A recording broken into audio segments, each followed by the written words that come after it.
In the 1960s, Australian manufacturing was at its peak, responsible for about 30% of the country's GDP.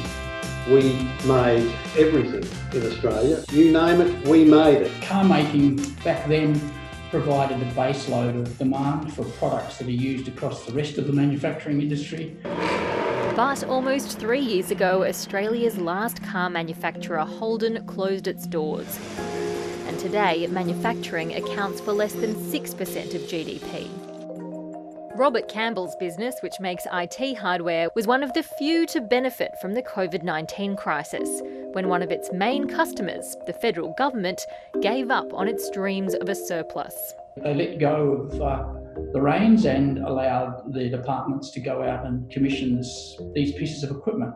Others have had to rely on JobKeeper. Without those government policies in place, we would be thinking very seriously about shutting the doors forever. The pandemic has prompted questions about Australia's capacity to be self-reliant in the face of political and economic uncertainty.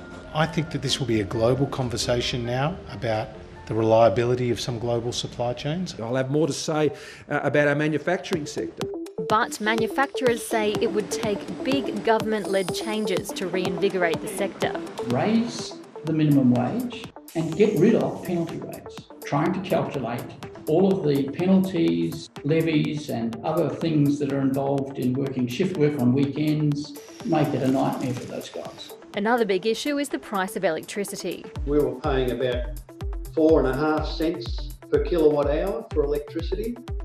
Currently, we're paying 12. Robert, who's recently started a welding course, says that's given him a first-hand insight into the need for extra vocational funding.